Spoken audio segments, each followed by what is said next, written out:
This channel does not promote any violent, harmful, or illegal activities. All content provided by this channel is meant for an education purpose only.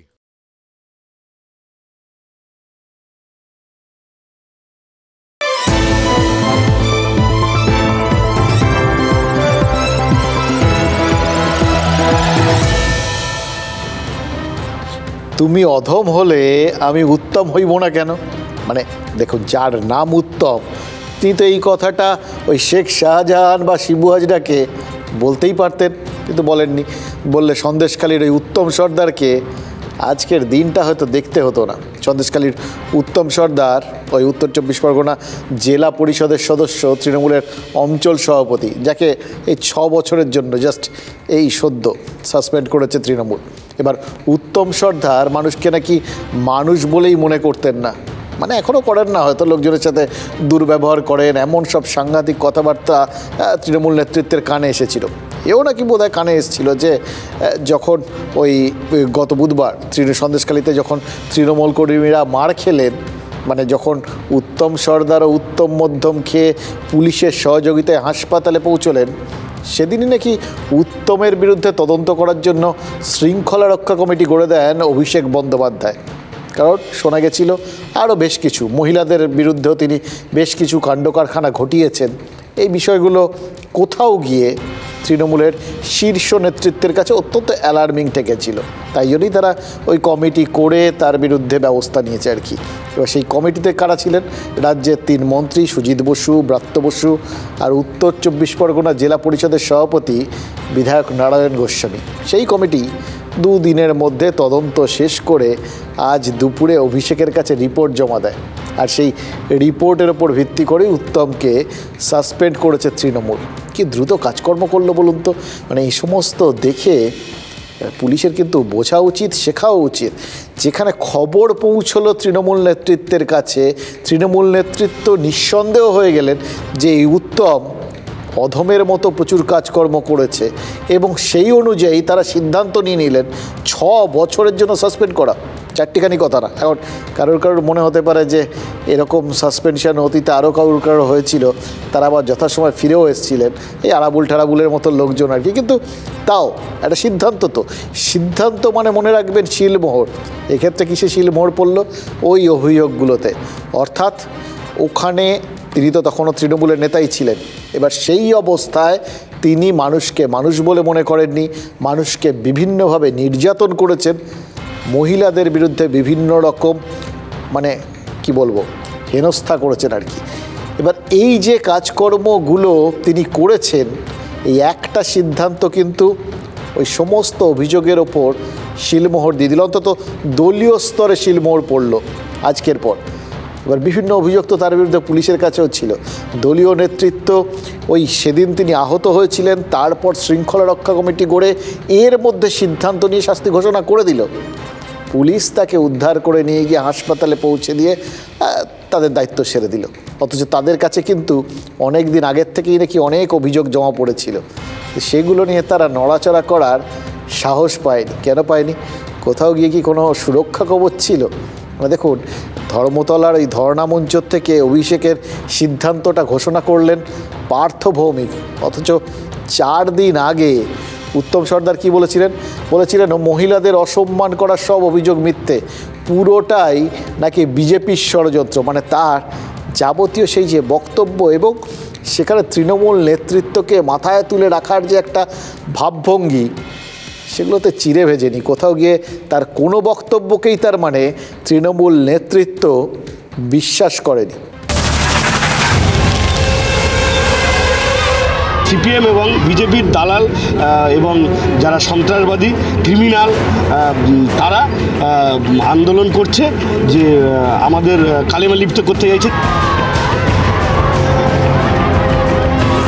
উত্তম সর্দার অঞ্চলের সভাপতি, তার নামে একটা specific অভিযোগ আসে, অনেক গ্রামের মানুষ করে এ লোকজনদের সঙ্গে বাজে ব্যবহার করছে। সন্দেশখালীর মাটি তৃণমূলের ঘাঁটি, সন্দেশখালীর মাটি অভিষেক ব্যানার্জির ঘাঁটি। অভিষেক বন্দ্যোপাধ্যায় তিনি বললেন এটা দলগতভাবে তদন্ত হবে। তারা রিপোর্ট জমা দেয়। অভিষেক বন্দ্যোপাধ্যায়ের নির্দেশে আজ থেকে জেলা পরিষদের সদস্য অঞ্চলের সভাপতি উত্তম সর্দারকে 6 বছরের জন্য দল সাসপেন্ড করলো। অর্থাৎ কতগুলো কথা বলেছিলেন এই উত্তম সর্দার। এক তো বিজেপির ঘাড়ে গোটা ব্যাপারটা চাপিয়েছিলেন, সেই বিষয়গুলোর সঙ্গে সঙ্গে দুদিকটা রেখেছিলেন। মানে একদম যা যা করলে দলীয় স্তরে তাকে একদম ধোয়া তুলসী পাতা মনে হবে একান্ত অনুগত সৈনিক। সেই সব কটা জিনিসই তিনি কিন্তু করেছিলেন। কীরকম? এক তো বিজেপির ওপর যেটা বললাম দোষ চাপালেন যে পুরোটা তাদের ষড়যন্ত্র। 2, সন্দেশখালির মাটি তৃণমূলের ঘাঁটি, এবং সেটা সন্দেশখালির মাটি সেটা অভিষেক বন্দ্যোপাধ্যায়ের ঘাঁটি।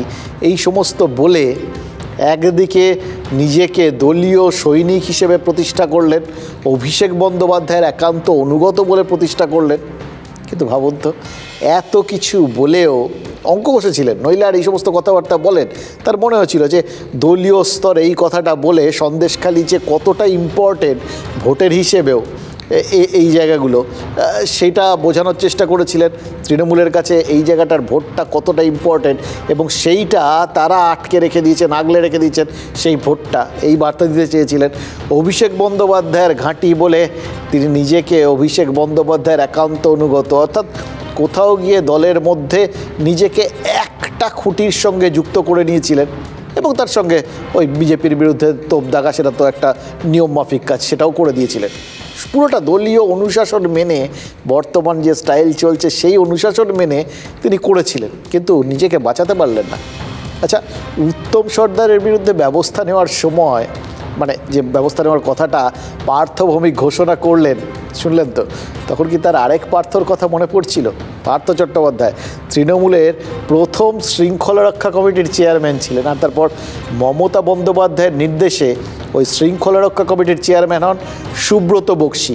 2011 সালে ক্ষমতা আসার পর থেকে মমতা বন্দ্যোপাধ্যায় অবশ্য দলের ওই শৃঙ্খলা রক্ষার শেষ পিলার। বিরোধী দল থেকে শাসক দলে পরিণত হওয়ার পরেও তিনিই শৃঙ্খলা রক্ষাকারী, দলের সবটাই তিনি। কিন্তু গোটা বিষয়টার মধ্যে একটা খুব তাৎপর্য লুকিয়ে আছে, জানেন তো। আমি দেখছিলাম, দেখতে দেখতে মনে হচ্ছিল আর কি, কাকতালীয় হতে পারে, কিন্তু অনেক কিছু তো মিলেও যায় অনেক সময় রাজনীতিতে। এই যে ধারাবাহিক একটা প্রোগ্রেশন, রাজনীতির যে একটা গতি আছে, সেটার মধ্যে থেকে অনেক বার্তা পাওয়া যায়, ইঙ্গিত পাওয়া যায়। দেখুন, এক্ষেত্রে আপনি যদি একটু পেছন দিকে চলে যান, ওই যে পার্থ চট্টোপাধ্যায়ের কথা বললাম, পার্থ চট্টোপাধ্যায়কে শৃঙ্খলা রক্ষা কমিটির চেয়ারম্যান পদ থেকে তৃণমূল নেত্রী সরানোর ঠিক 2 মাসের মাথায় গ্রেফতার হন প্রাক্তন শিক্ষামন্ত্রী। আর পার্থ চট্টোপাধ্যায় গ্রেফতার হওয়ার 5 দিন পর ওই শৃঙ্খলা রক্ষা কমিটির সদস্য হিসেবেই অভিষেক বন্দ্যোপাধ্যায় তাকে সাসপেন্ড করার ঘোষণা করেন। ভাবুন তো, মাঝে ছোটোখাটো 2-1টা ঘটনা ছাড়া তারপরে কিন্তু তৃণমূল নেতৃত্ব শৃঙ্খলা নিয়ে খুব একটা মাথা ঘামিয়েছেন বলে শুনিনি। আর মাঝখানে ওই 2-4টে পঞ্চায়েত প্রধানের বিরুদ্ধে অভিষেক বন্দ্যোপাধ্যায় তিনি কিন্তু ওগুলো সঙ্গে সঙ্গে তৎকাল স্টাইলে আর কি, তার কাছে অভিযোগ গেছে, চট জলদি ইনস্ট্যান্ট জাস্টিস, সঙ্গে সঙ্গে সিদ্ধান্ত নিয়েছেন, সরিয়ে দিয়েছেন। কোনো রকম আলাদা করে বৈঠক করতে হচ্ছে, ভাবনা চিন্তা করতে হচ্ছে, এরকম কিছু না। হয়তো তার আগের থেকেই তাদের ব্যাপারে তার কাছে সমস্ত তথ্য প্রমাণ ছিল। কিন্তু এক্ষেত্রে শৃঙ্খলার রক্ষার জন্য একটা কমিটি তৈরি করে তারা ঝটঝট করে পুরো ব্যাপারটা খতিয়ে দেখে গোটা অভিযোগগুলোর উপর স্ট্যাম্প মেরে দিয়ে, এবং যা যা এই উত্তম সর্দার বলেছিলেন সেগুলো নেহাতি কুম্ভীরাশ্রু, সেগুলো তার মনের কথা নয়, আসলে গা বাঁচানোর কথা, এইটা ধরে নিয়ে, এবং এটা ধরে নিয়ে যে কোথাও গিয়ে তিনি ওখানে থাকলে যতটা লাভ, তার থেকে ক্ষতিটা অনেকটা বেশি, এই যোগ বিয়োগের অঙ্কটা কষে নিয়ে এই শৃঙ্খলা রক্ষা কমিটি তাকে নির্বাসিত করে দিল, সাসপেন্ড করে দিল 6 বছরের জন্য। দলীয় শৃঙ্খলা রক্ষা কমিটি তৃণমূলের, যেটা অভিষেক বন্দ্যোপাধ্যায়ের নির্দেশে গঠিত হয়েছিল, এবং তার সিদ্ধান্ত অনুযায়ী পার্থ ভৌমিক যেটা ঘোষণা করেছিলেন যে উত্তম সর্দারকে বহিষ্কার করা হচ্ছে, সাসপেন্ড করা হচ্ছে, বহিষ্কার না, সাসপেন্ড করা হচ্ছে 6 বছরের জন্য। সেটাই ইঙ্গিত ছিল। তদন্তটা হয়ে গেল এবং সেই জন্যেই নিশ্চিন্ত মনে কোথাও গিয়ে তাদের হয়ে তদন্ত অন্য কেউ করে দিয়েছে।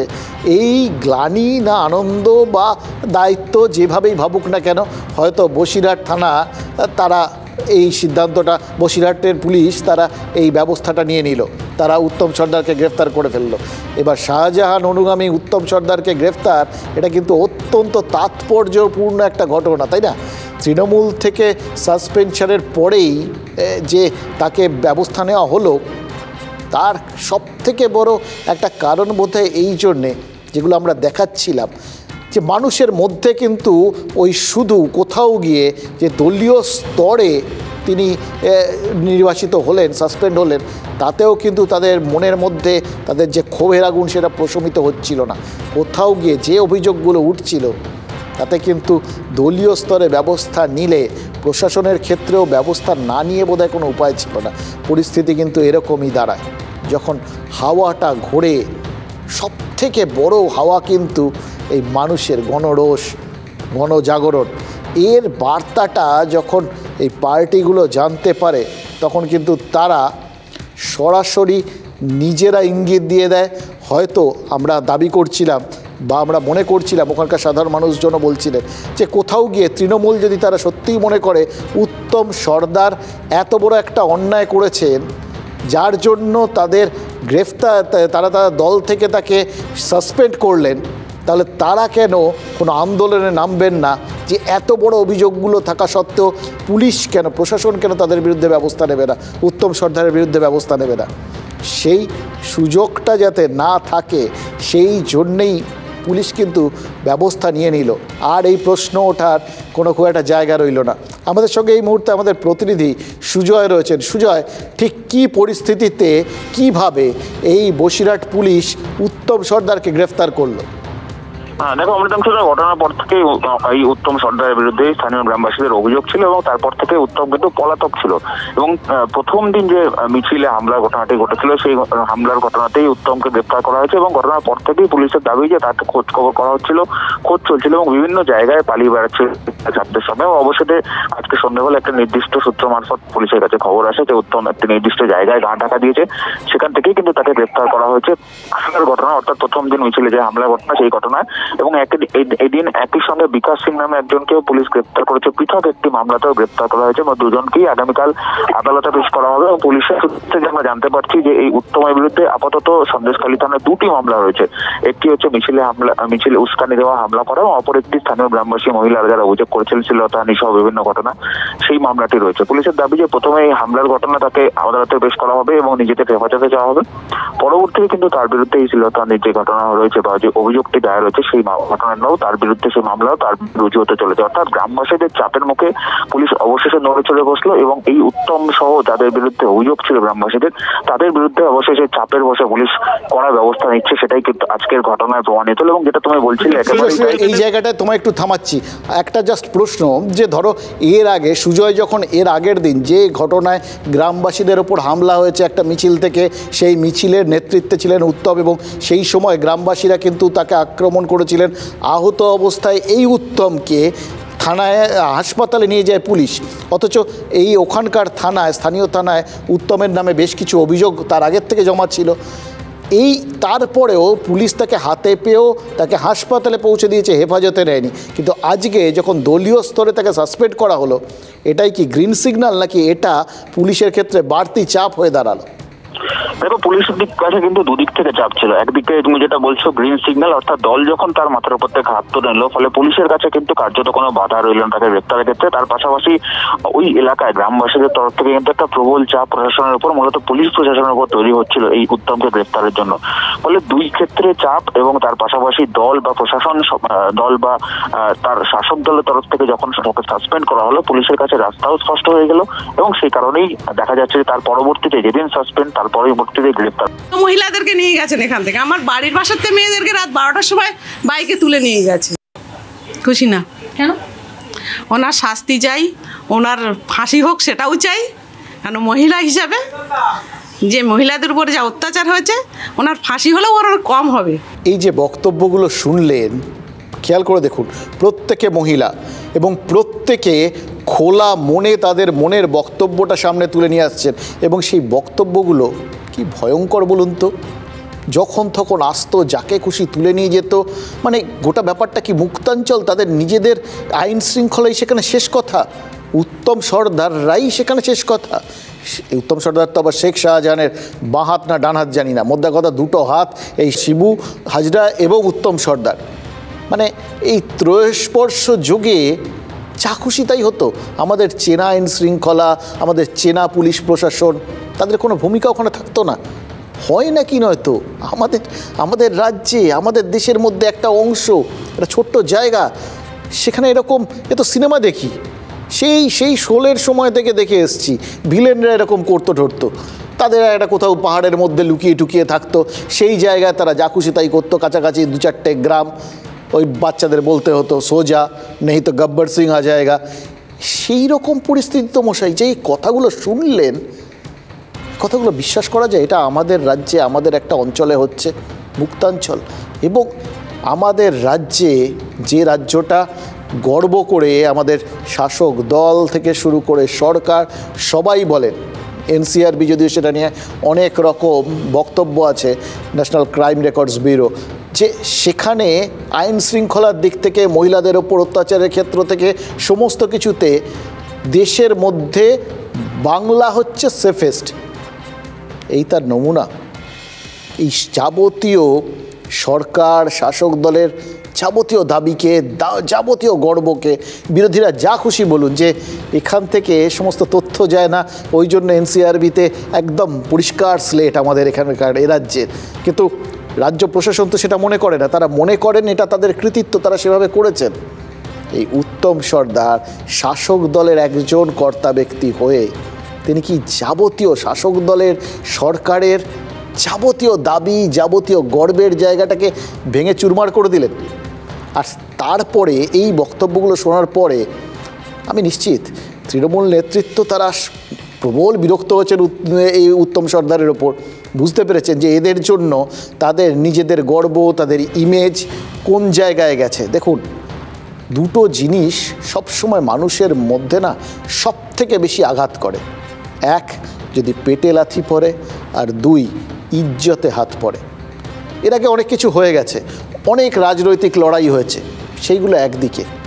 কিন্তু সাম্প্রতিককালে যখন এই বিভিন্ন এই চাকরির মতো দুর্নীতি, বাকি দুর্নীতিগুলোতেও দেখুন মানুষ ততটা বেশি উদ্বেল হয়নি যতটা এই চাকরির দুর্নীতিতে হয়েছিল। অর্থাৎ এক্ষেত্রে মানুষের পেটে লাথ পড়েছিল। এখানেও তো এক একজনের ভিটে মাটি, বাড়ি, চাষের জমি সব চলে গেছে। এরা বারবার করে মানুষজন যেটা বলেছে, নোনা জল ঢুকিয়ে, ভেড়ির জল ঢুকিয়ে দিয়ে এই জায়গাগুলোকে চাষের অযোগ্য করে দেওয়া হয়েছে, তারপর সেখানে ভেড়ি বানিয়ে দেওয়া হয়েছে। অর্থাৎ পেটে লাথি পড়েছে, আর একই সঙ্গে ইজ্জতে হাত পড়েছে। নইলে আমাদের ঘরের মা বোনেরা যে জিনিসগুলো বলতে সব থেকে বেশি কুণ্ঠাবোধ করেন, সেগুলো আজকে বিভিন্ন মিডিয়ার সামনে গলা উঁচিয়ে বলছেন।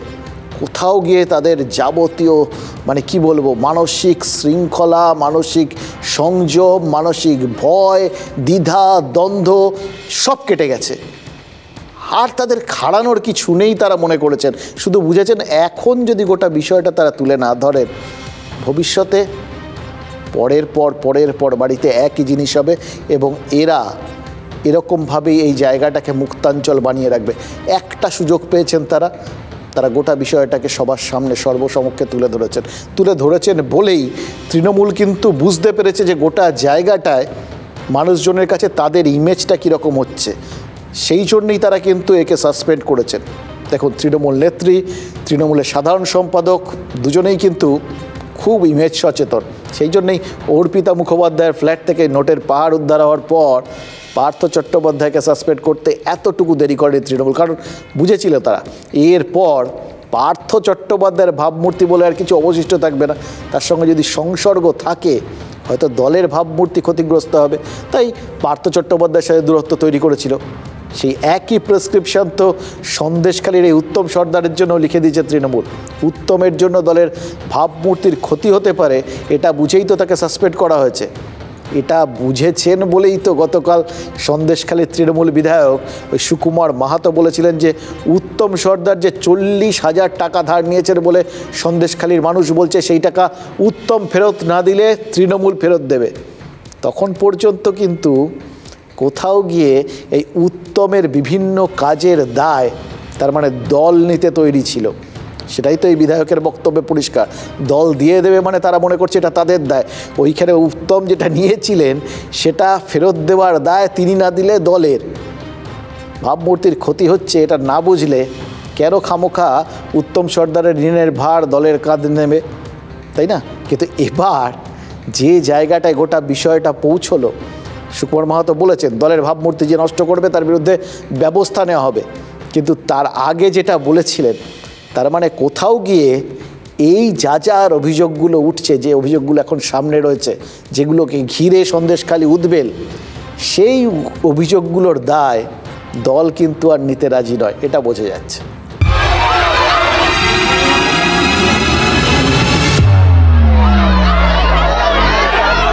উত্তম সর্দার যে কোনোভাবেই বছর 3 লিস্ট টাকা আটকে রেখেছে। আমরা সেটা দলের থেকে বলেছি, দলের ভাবমূর্তি নষ্ট হবে, এমন কাজ করা যাবে না, সেটা বলে দিয়েছি। তাহলে কি এই টাকা কি দল থেকে দেওয়া হবে? দল থেকে বলতে আমরা, ওরা যদি আমাদের কাছে আসে 2-1 দিনের মধ্যেই আসে, তাহলে আমরা টোটাল লিস্ট টাকাটাই দেওয়ার ব্যবস্থা করব।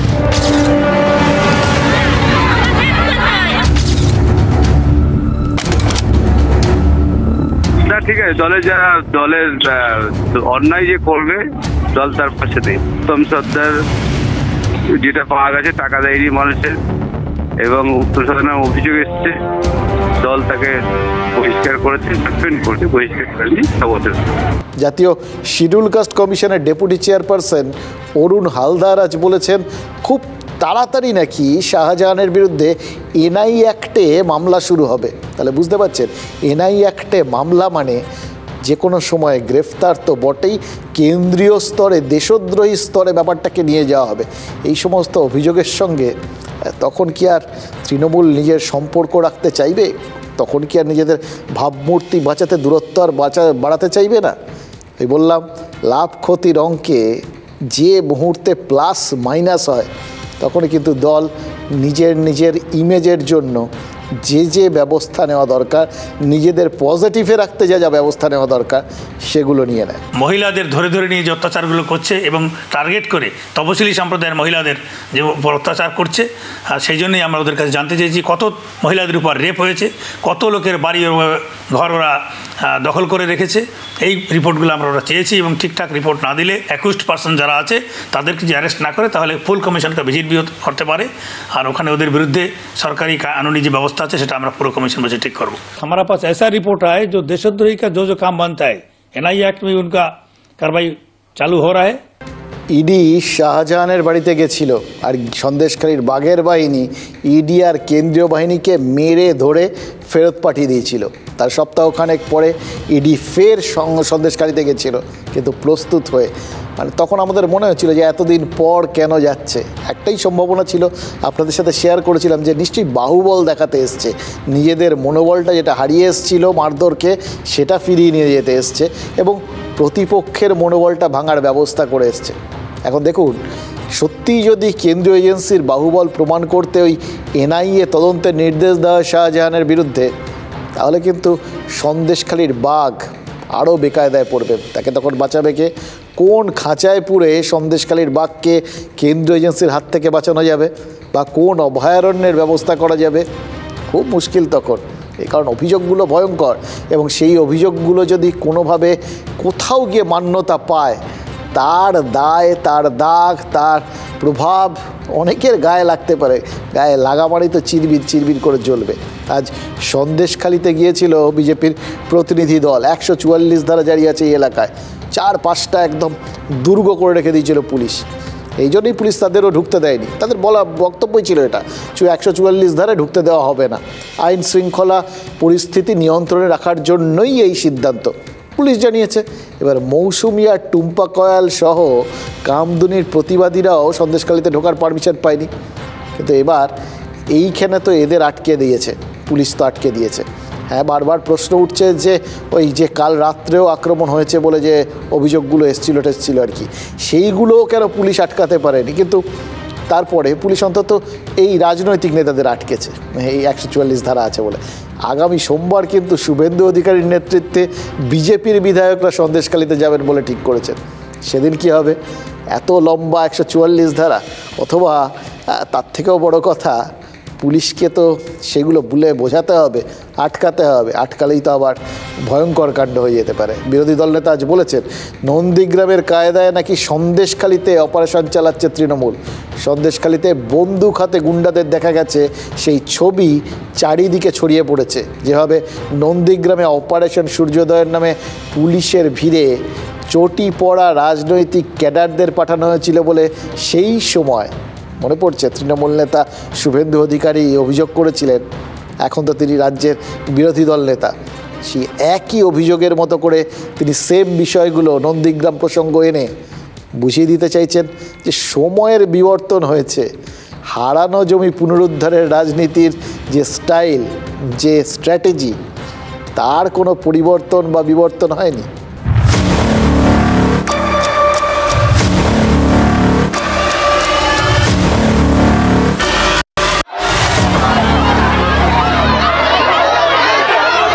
অত্যাচারী মমতার নির্দেশে রাজীব কুমারের পরিকল্পনায় 12 জন আইপিএস অফিসার ওই দ্বীপ এলাকাগুলিকে অবরুদ্ধ করে ব্যাপক অত্যাচার করছেন।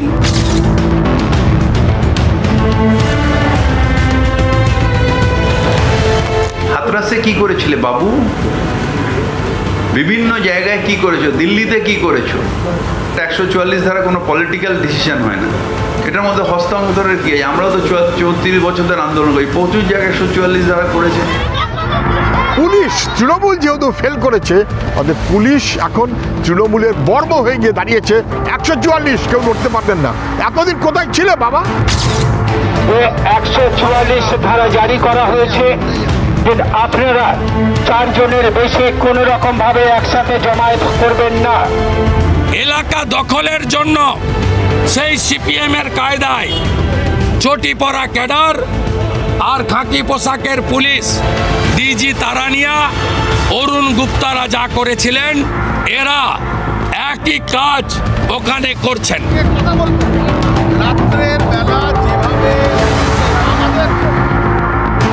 নন্দীগ্রামের সময় আমরা আইডেন্টিফাই করে দিয়েছিলাম কারা সিপিএমের লোক উঠি পরে ঘুরছে। আমি শুভেন্দুবাবুকে অনুরোধ করব, উনি যদি আইডেন্টিফাই করে দেখাতে পারেন তাহলে নিশ্চিতভাবে ওনার অভিযোগের যথার্থতা থাকবে। হাওয়ায় ভেসে লাভ নেই, উনি হাওয়ায় ভেসে থাকতে ভালোবাসেন, উনি সেই অনুযায়ী বলেছেন। মেয়েরা নিজেরা যা বলছে বিভৎস। পুলিশ কোনোদিন কোনো ব্যবস্থা নিল না, ইডি মার খেলে মার কাট। শুধু 144 ধারা নয়, এই যাতে কোনোভাবে আইন শৃঙ্খলা পরিস্থিতি হাতের বাইরে না যায়, তাই জন্য ওই সন্দেশখালী এলাকাতে আপাতত ইন্টারনেটটাও বন্ধ রয়েছে। এর আগে খেয়াল করে দেখুন, এ রাজ্যে কিন্তু ইন্টারনেট বন্ধের ঘটনা আমরা দেখেছি।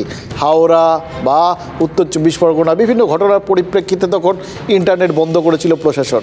কিন্তু সবকটার ক্ষেত্রেই যা কারণ, মানে যে জন্যে উত্তেজনা বা যে জন্যে ইন্টারনেট বন্ধ, সেই কারণগুলো বহিরাগত কারণ। এই রাজ্যের থেকে তার কারণটা উৎপন্ন হয়নি, বাইরের কোনো ঘটনার পরিপ্রেক্ষিতে ওই জায়গাগুলো উত্তেজিত হয়েছিল, তাই জন্য প্রশাসনকে ব্যবস্থা নিতে হয়েছিল। কিন্তু এক্ষেত্রে যাবতীয় উত্তেজনা, যাবতীয় গণ্ডগোল, সব কিছুর এপিসেন্টার, সব কিছুর সূত্রপাত সব তো ওই জায়গাতেই, সন্দেশখালীতে। একদম সমস্যা ওই এলাকার সমস্যা। আর পুলিশ বলছে যে শাস্তি ফেরাতে গেলে তাদের করা হতে হবেই, তাই জন্যই তারা করা হচ্ছে। মণিপুরের লাগাতার অশান্তি থামাতে ইন্টারনেট তো বন্ধ করতে হয়েছিল বলে সেখানকার অ্যাডমিনিস্ট্রেশন দাবি করেছিল। তারাও তো একই কথা বলেছিলেন যে কোনোভাবে এই এলাকাতে এখন যাতে উত্তেজনা না ছড়ায়, সেই জন্যেই তারা ইন্টারনেট বন্ধ রাখছেন। তখন কিন্তু সেই সিদ্ধান্তের সমালোচনা করেছিলেন অভিষেক বন্দ্যোপাধ্যায়, বলেছিলেন বাংলায় ইন্টারনেট বন্ধ করার মতো পরিস্থিতি হয় না। তাহলে বুঝতে পারছেন, এই শেখ শাহজাহান, শিবু হাজরা, উত্তম সর্দার এরা এমন সব কাণ্ড করেছেন যে তৃণমূলের সর্বভারতীয় সাধারণ সম্পাদকের যে গর্ব করার জায়গাগুলো, বা দলনেত্রীর যে গর্ব করার জায়গা, অর্থাৎ এখানে মা বোনেদের নিরাপত্তার ব্যবস্থা সব থেকে ভালো, গোটা দেশের মধ্যে পরিস্থিতি সব থেকে ভালো, বা এখানকার কোনো ঘটনার এরকম পরিস্থিতি হয় না যে তার জন্য ইন্টারনেট বন্ধ করে দিতে হয়, এই যাবতীয় গর্বের জায়গাগুলোকে এই ত্রয়ী মিলে কিন্তু মনে হচ্ছে একদম ধূলিসাৎ করে দিয়েছে। ये जो एक प्रयास चल रहा है कि मणिपुर से अटेंशन डाइवर्ट करके राजस्थान, छत्तीसगढ़ या बंगाल पे वो अटेंशन डाइवर्ट करके ले जाए, मैं बस इतना ही कहूँगा कि बंगाल में 3 महीना से इंटरनेट चल रही है, बंगाल में स्थिति स्वाभाविक है।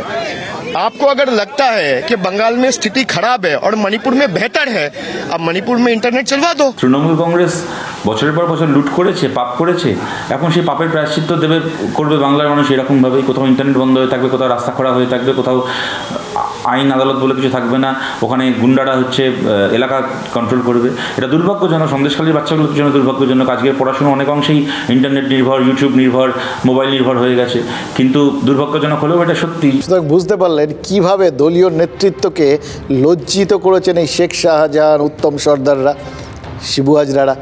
ফলে তাদের জায়গার থেকে তো একটা ধাক্কা লেগেইছে। কিন্তু শুধুই কি এরা, গোটা বিষয়টার জন্য এটা যে এই রকম জায়গায় পৌঁছলো তার পুরো দায় দায়িত্ব কি এই ত্রয়ীর? আর কারোর কোনো দায় নেই?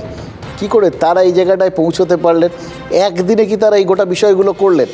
এবং গোটা রাজ্যে এই রকম লজ্জিত করার লোকের কি অভাব ঘটিয়েছে, না এরকম লজ্জিত হওয়ার ঘটনার অভাব ঘটিয়েছে? এগুলো বুঝতে গেলে কিছু কথা তো আজকে বলতেই হবে। চলুন বলেই ফেলি সেই কথাগুলো, যে কথাগুলো আজ না বললেই নয়।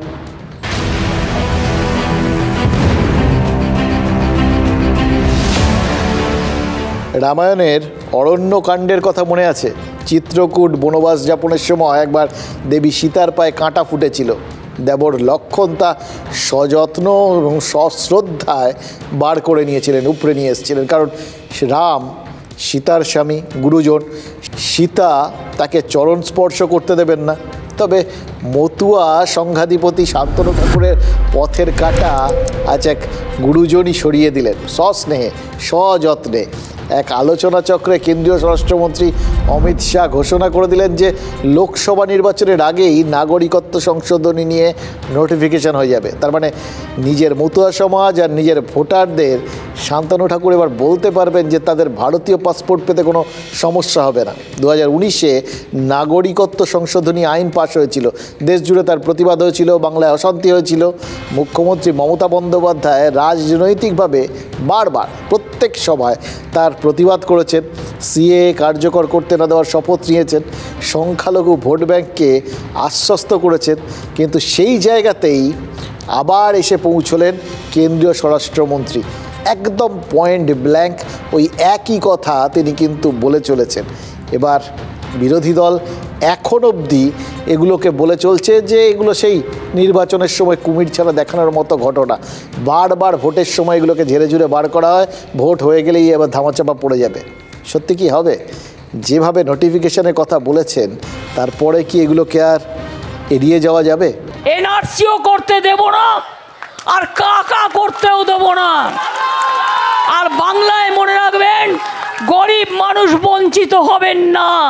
যতক্ষণ এক বিন্দু রক্ত আছে শহরে, আমি আপনাদের সাথে ছিলাম, আছি এবং থাকবো।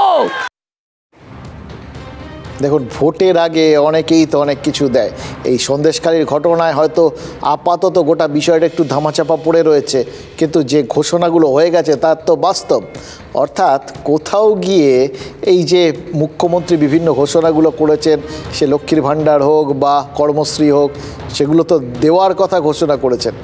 সেগুলো যদি প্রভাব ফেলে বা তার কাউন্টারে যদি বিজেপি ভোটের আগে নাগরিকত্বের ফর্ম বিলি করতে শুরু করে, তাহলে ভোটে তার প্রভাব কি পড়তে পারে? প্রথমে হিসেবটা একটু অঙ্ক কষে বুঝিয়ে দিই আপনাদের। সব কিছুর মধ্যে একটা অঙ্ক আছে, জানেন তো।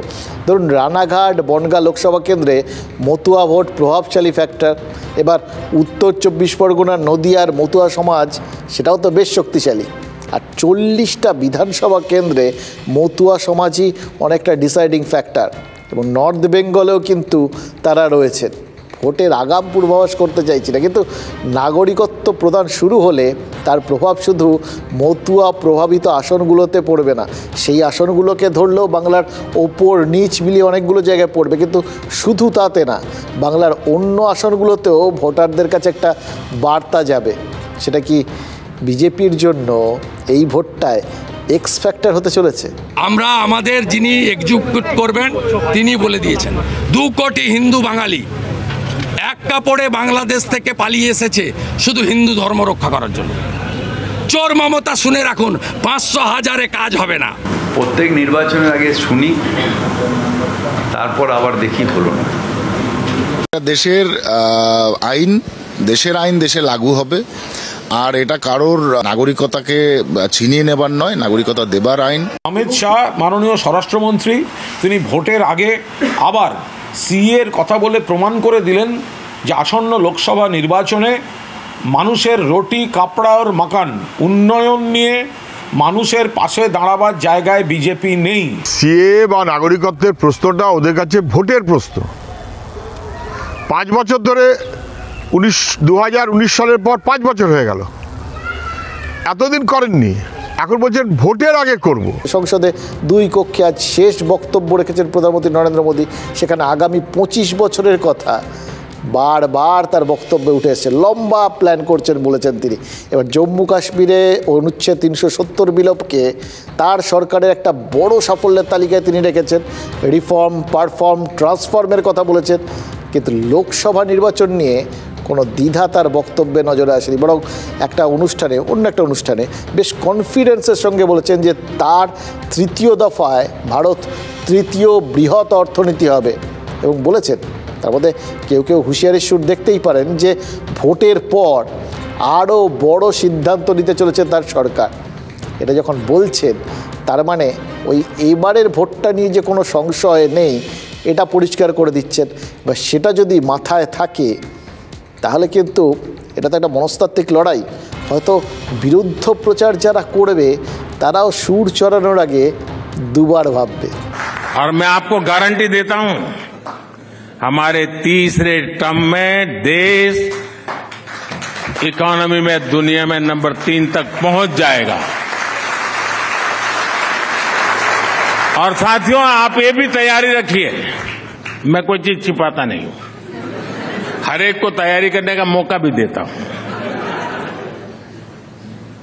लेकिन लोगों को क्या है कि लगता है ये जो पॉलिटिशियन है तो बोलते रहते हैं, लेकिन अब अनुभव मेरा हो गया है आपको, मैं ऐसे ही बोलता नहीं हूं, और इसलिए मैं बताता हूं तीसरे टर्म में और भी बड़े फैसले होने जा रहे हैं। भारत की गरीबी दूर करने, भारत के विकास को नई गति देने के लिए हमने नई योजनाओं की तैयारी पिछले 1.5 साल से मैं कर रहा हूं, और बहुत एक दिशा में कैसे काम करूंगा, कहां ले जाऊंगा, इसका पूरा रोड मैप मैं बना रहा हूं।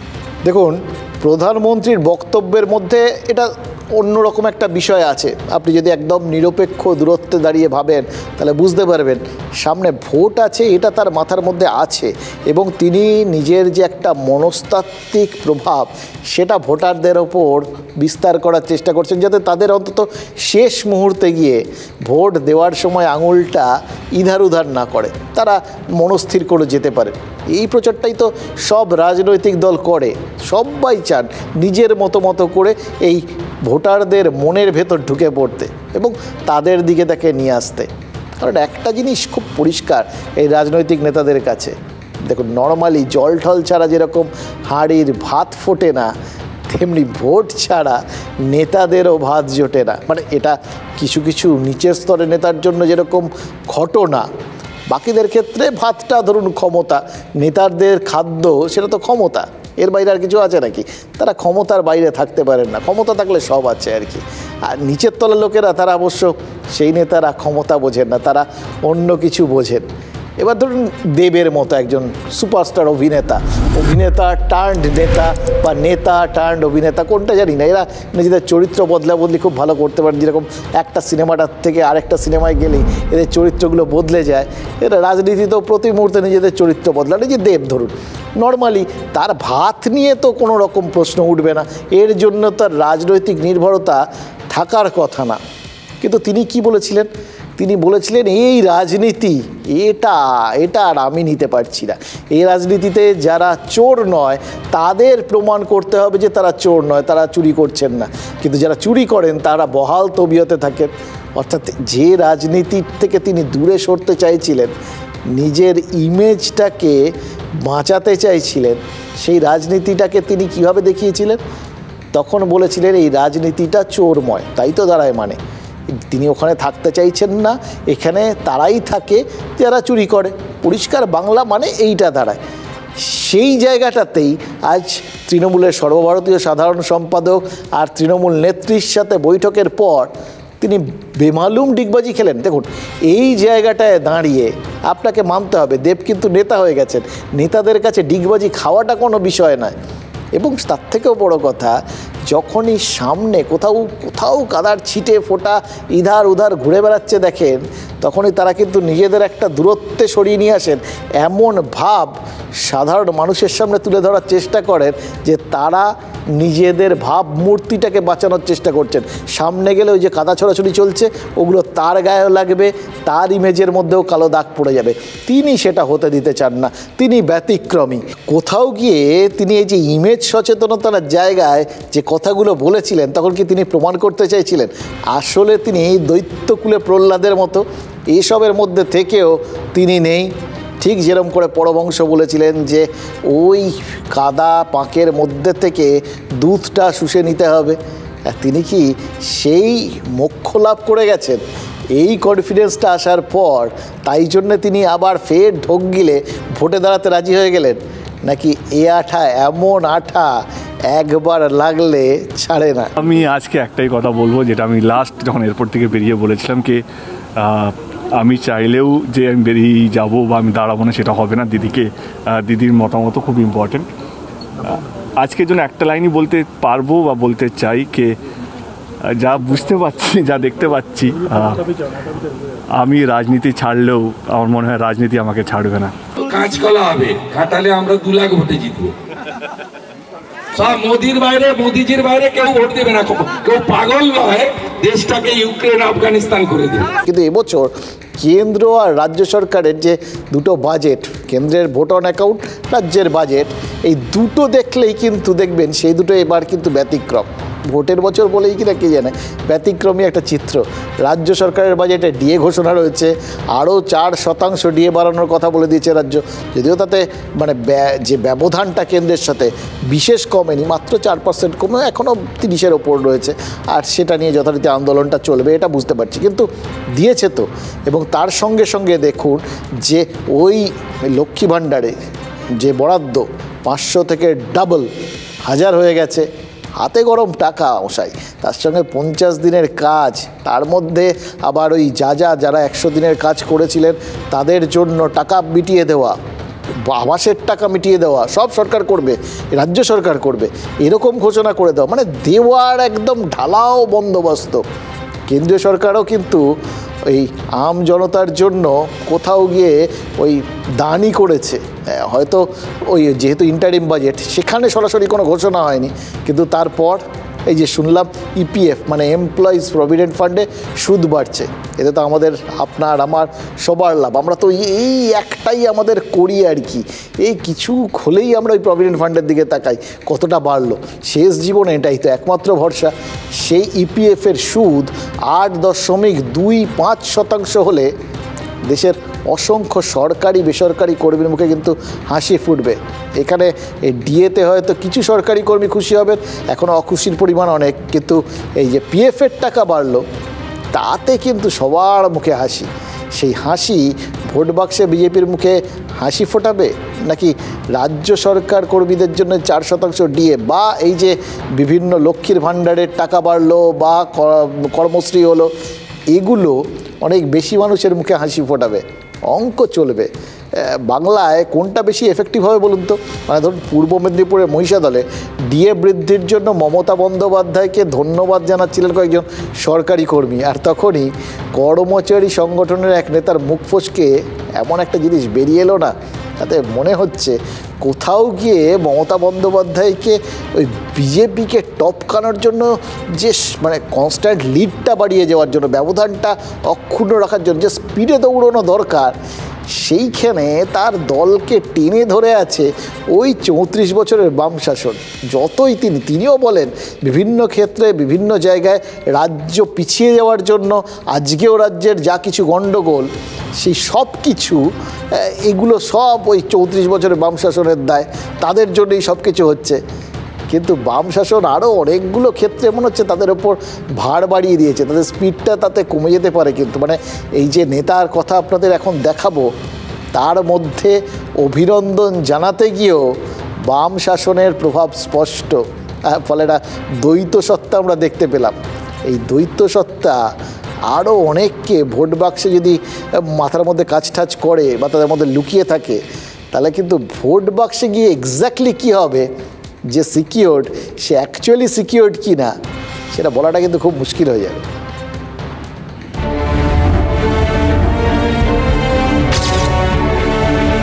স্যার, আমরা জানুয়ারি মাসে 4% ডিএ দিয়েছি, যার জন্য রাজ্য সরকারের কর্মচারী, শিক্ষক, পেনশনার ইত্যাদিরা 10% ডিএ পাচ্ছেন। মূল্য বৃদ্ধির হাত থেকে একটু রেহাই দেওয়ার জন্য আমাদের সীমিত আর্থিক সামর্থ্যের মধ্যে আরও 4% ডিএ দেওয়ার ঘোষণা করছি, যা লাগু হবে মে 2024 মাস থেকে।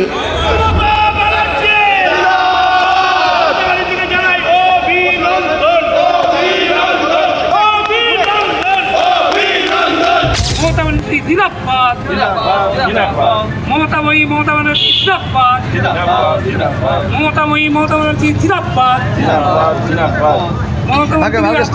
লাল লাল লাল ছিলাম। মমতা ব্যানার্জি আই সব আই ভুলভাল করে যা এই গেলে আই যা যা যা যা